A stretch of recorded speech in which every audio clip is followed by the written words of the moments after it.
저는 올해 70이 된 평범한 주부입니다. 남편과 저는 은퇴 후에도 비교적 단정한 삶을 살고 있다고 생각했습니다. 크게 부자는 아니었지만 그래도 나름대로 준비를 했다고 믿었지요. 남편은 35년간 한 은행의 경비로 근무했고 저는 반평생을 가정주부로 살았습니다. 아이 둘을 키워 대학까지 보냈고 대출도 다 갚고 노후를 맞이했을 때 우리 집 통장엔 약 2억 8천만 원이 있었습니다. 그 돈이면 최소한의 생활은 가능하겠거니 생각했습니다. 그때만 해도 금리가 높았습니다. 은행 이자만 받아도 한 달 생활비는 충분했어요. 그래서 퇴직금을 굴리지도 않고 위험한 투자엔 눈길조차 주지 않았습니다. 그저 예금 이자만 믿고 살면 된다고 생각했습니다. 하지만 세상은 조용히 변하고 있었습니다. 금리가 점점 낮아지고 물가는 천천히 오르고 있었지요. 처음에는 체감하지 못했습니다. 예전처럼 장을 보고 간간히 외식도 하고 손주 용돈도 챙겨줬습니다. 그러다 어느 날 통장을 보니 이자가 예전보다 확연히 줄어들었더군요. 그래도 금리가 다시 오르겠거니 생각했죠. 그땐 아직 현실감이 없었습니다. 그러던 중 남편이 병원에 입원하게 됐습니다. 평생 담배를 피웠던 탓인지 폐 질환이 찾아왔습니다. 한 달 반 동안 병원비와 약값으로 1,000만 원이 나갔습니다. 그때부터였어요. 우리의 균형이 무너진 게. 그 후로는 월세, 관리비, 약값이 우리의 고정 지출이 됐습니다. 예금 이자는 생활비로 턱없이 부족했고 결국 원금에 손을 대기 시작했습니다. 그때도 조금만 쓰면 다시 채워지겠지 생각했습니다. 하지만 통장은 점점 비어갔고 불안이 커져갔습니다. 몇 달 뒤 남편이 퇴원하고 집에 돌아왔을 때 저는 불안함을 감추며 말했습니다. 여보, 금리가 너무 낮아졌어요. 이자로는 생활이 안 돼요. 남편은 아무 말 없이 고개만 끄덕였습니다. 그의 눈빛엔 미안함이 담겨 있었습니다. 우리는 처음으로 노후자금 관리에 대해 진지하게 생각하게 됐습니다. 하지만 이미 늦은 때였습니다. 은행 창구에 가서 상담을 받아봤지만 예금 이율은 1%대에 불과했습니다. 상담원은 펀드나 적립식 상품을 권했지만 우리는 겁이 났습니다. 괜히 잘못 건드렸다가 남은 돈까지 날릴까 봐요. 그래서 결국 또 그냥 두자고 결정했습니다. 그게 우리의 두 번째 실수였습니다. 그 후 1년이 지나자 통장은 절반이 되었습니다. 생활비를 아끼고 또 아꼈지만 물가가 너무 올랐습니다.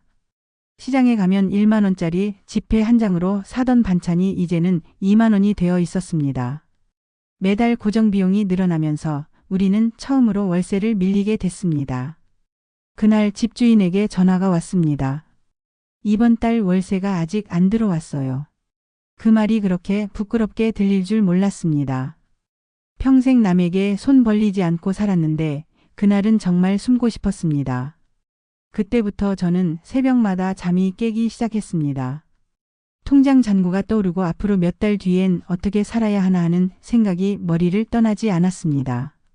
남편은 내색하지 않았지만 새벽마다 한숨 쉬는 소리가 들렸습니다. 그 무렵 아들이 찾아왔습니다. 엄마, 아버지, 이번에 작은 집이라도 하나 사세요. 전세 말고요. 월세 내는 게 더 힘들잖아요. 하지만 우리는 대답하지 못했습니다. 집 살 돈이 없었으니까요. 우리가 그토록 아껴둔 예금은 이미 3천만 원도 남지 않았습니다. 그제야 깨달았습니다. 우리가 믿었던 건 은행이 아니라 과거의 세상이었다는 걸요. 세상은 변했는데 우리는 변하지 않았습니다.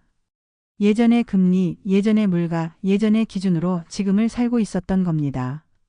그때부터 우리는 늦게나마 배워보기로 했습니다. 노인복지관의 금융교육 프로그램에도 참여하고 시청에서 운영하는 노후자산관리 강좌에도 나갔습니다. 거기서 처음 알았어요. 이자 생활은 더 이상 가능한 시대가 아니라는 걸요. 지금은 자산을 굴려야 하는 시대라는 걸요. 물론 그 말이 무섭게 들렸습니다. 하지만 두려움을 이기지 않으면 더 이상 살아갈 수 없다는 것도 느꼈습니다. 그래서 우리는 소액으로 적립식 상품에 가입했습니다. 처음엔 하루에도 몇 번씩 불안했지만 시간이 지나면서 조금씩 마음이 안정됐습니다. 그리고 생활비를 줄이기 위해 작은 변화를 시작했습니다. 택시 대신 버스를 타고 외식 대신 집밥을 먹고 손주 용돈도 줄였습니다.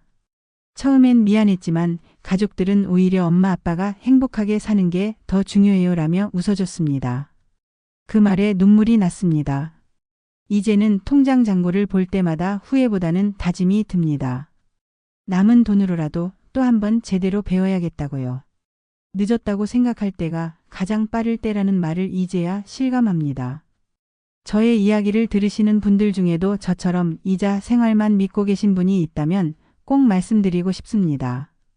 세상은 바뀌었고 돈이 머물면 사라집니다. 조금이라도 배워야 하고 조금이라도 움직여야 합니다.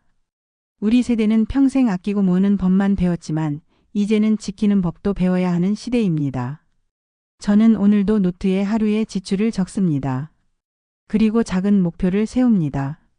다시 월세 밀리지 않게 사는 것, 그게 제 꿈이 되었습니다. 이제 저는 더 이상 과거의 금리를 기다리지 않습니다. 대신 오늘의 삶을 조금이라도 더 단단히 만드는 걸 기다립니다. 그게 저희 부부가 배운 진짜 노후의 지혜입니다. 감사합니다.